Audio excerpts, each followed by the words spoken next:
السلام عليكم. قرر المهاجم الجزائري الصاعد لنادي كوينز بارك رينجرز ريان قلي تمثيل المنتخب الوطني الجزائري رغم قدرته على حمل ألوان منتخب إنجلترا.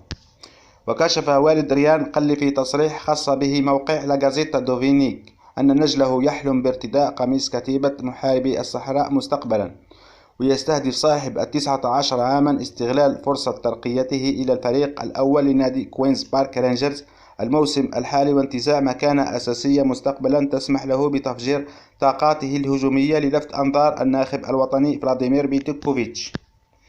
ويعد ريان قلي أحد المواهب الصاعدة في كرة القدم الإنجليزية، وهو الذي ولد بتاريخ 10 فبراير 2005 بالعاصمة الإنجليزية لندن.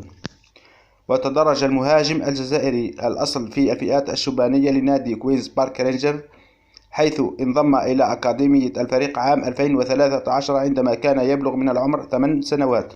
وخاض ريان قلي تجربة قصيرة في أكاديمية نادي ويتهام سنة 2018، شارك خلالها مع فئة أقل من 18 عاما في مواجهتين برصيد خال من الأهداف والتمريرات الحاسمة. وانتزع قلي مكانة في الفريق الأول لكوينز بارك رينجرز في السنة السالف ذكرها، ولعب 12 مواجهة مع منافسة دوري الدرجة الأولى الإنجليزية تمكن فيها من صناعة هدف وحيد. وفي مستهل الموسم الكروي 2024-2025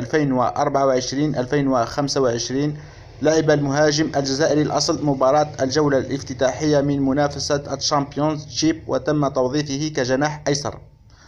وظهر ريان قلي في مواجهة المنافس نادي ويست بروميتش ألبيون، والتي لعبها أساسيا وصنع فيها الهدف الوحيد لناديه المنهزم بنتيجة 3 أهداف. وسبق لمهاجم نادي كوينز بارك رينجرز اللعب لمنتخب الجزائر لفئات أقل من 20 عاما، حيث ارتدى قميص كتيبة الخضر في مباراة واحدة. وكان ريان قلي قد تلقى العديد من الدعوات خلال السنوات الماضية لتمثيل فئات المنتخب الوطني الجزائري، لكنه اكتفى بظهور وحيد مع منتخب أقل من 20 عاما. شكرا أعزائي المشاهدين على المشاهدة. أرجو تفاعلكم بهذا الفيديو بالضغط على زر الإعجاب والاشتراك في قناتنا، وشكرا.